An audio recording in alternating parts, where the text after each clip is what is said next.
Would you put everything on the line to save a helpless animal on the brink of death? When Daniel did, what unfolded next was beyond belief. Was it pure instinct or something deeper? Watch this powerful rescue and share your thoughts below. The morning sun stretched across the sprawling savanna, casting lengthening shadows over the golden grasslands. Once, a lion named Kovu ruled these lands with unmatched strength. His powerful frame and thick, dark mane made him an icon of the wild. His roars echoed through the dawn, a sound that sent antelope fleeing and hyenas skulking away into the shadows. But time, the relentless adversary of all living things, had worn Kovu down. His muscles, once sculpted and strong, sagged with age. His mane, once rich and full, thinned and dulled. A crippled front leg, the result of an old hunting injury, made each step a struggle. The once mighty king now wandered alone, abandoned by his pride, his kingdom reduced to distant memories. Hyenas, once his sworn enemies, no longer feared him. They followed him now, not as rivals, but as patient predators, waiting for the day he would fall. Miles away, a ranger named Callum Dane watched the savannah from his dusty patrol truck. He wasn't just any ranger. He had watched Kovu grow from a young, vibrant cub to the legend he became. Callum admired the lion's spirit and saw him as a symbol of the wild's raw, untamable heart. Callum knew Kovu's days were numbered. His heart wrenched every time he spotted the old lion limping through the brush.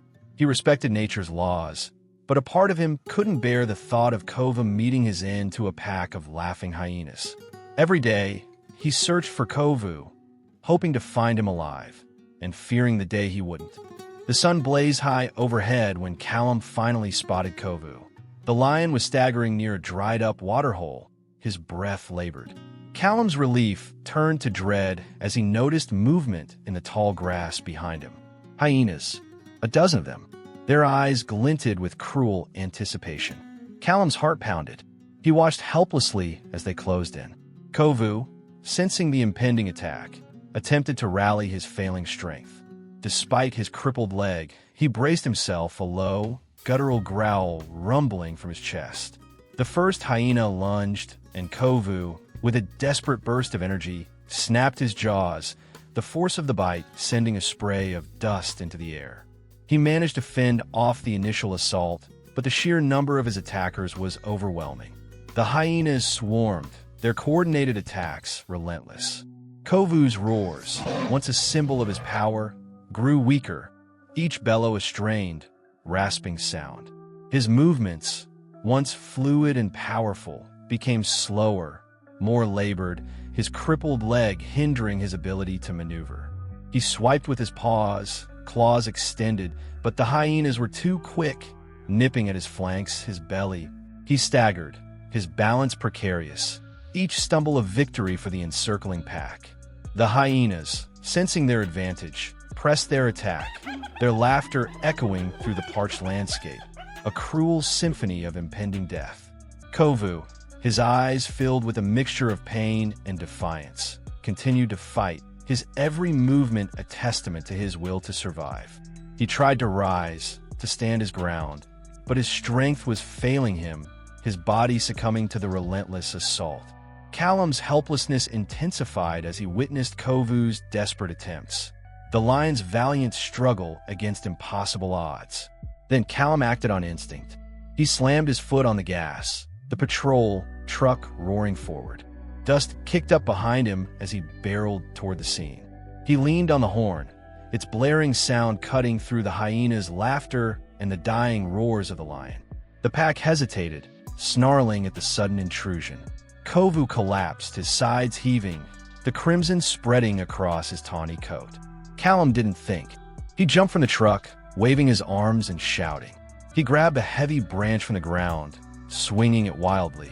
One hyena lunged at him. Callum barely dodged, the beast's teeth snapping inches from his leg. The hyenas circled him, torn between attacking and retreating. Callum's voice grew hoarse as he shouted, desperate to drive them back. Then, one by one, the hyenas lost their nerve. They backed off, snarling, then turned and slunk into the brush. Callum's chest heaved. He turned to Kovu, who lay still, his sides rising and falling faintly. Callum dropped to his knees beside the lion. Kovu's eyes, once burning with golden fire, were dull and unfocused. Blood matted his fur. Callum's throat tightened.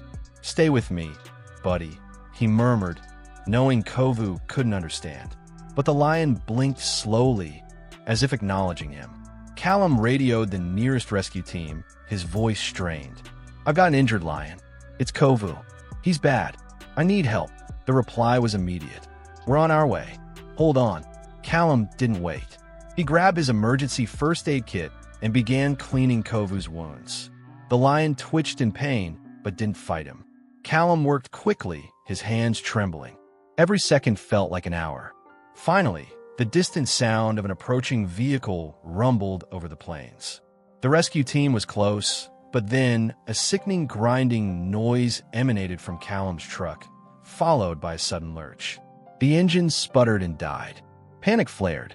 He glanced at Kovu, his breath shallow and ragged. The lion's life hung precariously in the balance. Callum knew he couldn't wait for the rescue team now. He had to get Kovu to them. He scrambled under the truck, the smell of burnt oil stinging his nostrils. He located the problem: a broken fuel line, likely damaged during the frantic drive to save Kovu.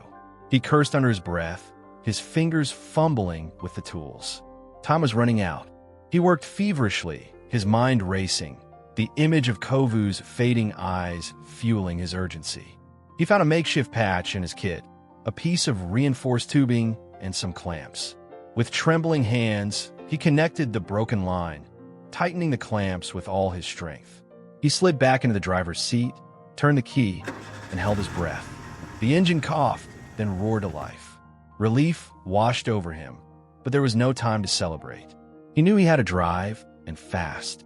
The rescue team arrived, and together, they carefully loaded Kovu onto a stretcher.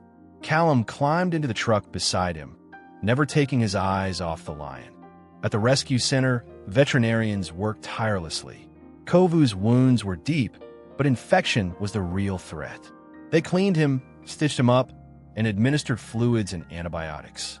Callum never left his side, a silent vigil keeper.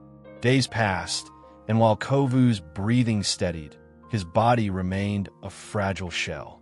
He barely lifted his head, his once vibrant golden eyes now clouded with a deep, unsettling sadness. Each time they flickered open, Callum was there, speaking softly, encouraging him with gentle words, but the lion often responded with a distant, almost vacant stare.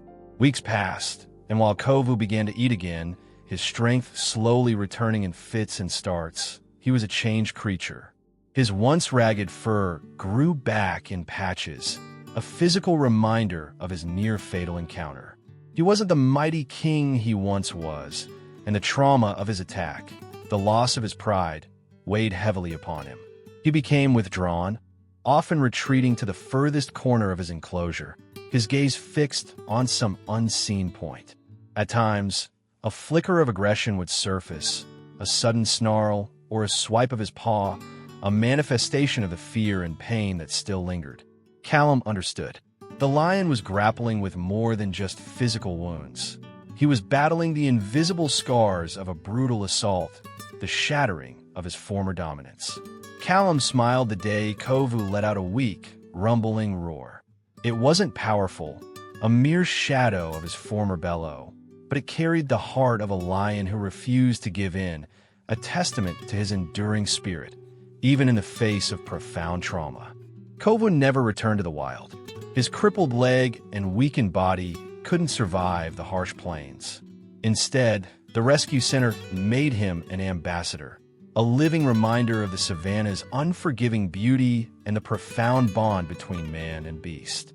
Visitors came from all over to see the lion who once ruled the grasslands. Children stared in awe at the scarred, noble creature, their eyes wide with wonder. Callum watched from a distance, a complex mix of pride and sadness swirling in his heart. Kovu wasn't the king he once was, his reign confined to the sanctuary's boundaries. But in his eyes, the spirit of the savannah still burned, a quiet, enduring flame. One evening, Callum sat beside him, watching the sunset paint the sky in gold and crimson hues, a final, breathtaking spectacle. Kovu, as if bidding farewell to the dying light, let out one last, quiet roar, a sound that resonated through Callum's soul, a soft rumble that echoed the strength within. It wasn't the roar of a king, a declaration of dominance, but the roar of a survivor, a testament to resilience. And for Callum, witnessing that quiet strength, that enduring spirit, that was more than enough. Thank you for joining us on this unforgettable journey of courage, compassion, and survival. Daniel's relentless determination and the lion's unwavering will to live remind us of the deep, unspoken bond between humans and the wild.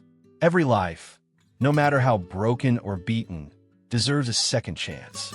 If this story moved you, don't forget to like, share, and subscribe to our channel for more powerful, heartwarming wildlife rescue stories. Together, we can spread awareness, inspire kindness, and protect the incredible creatures that share our planet. See you in the next adventure.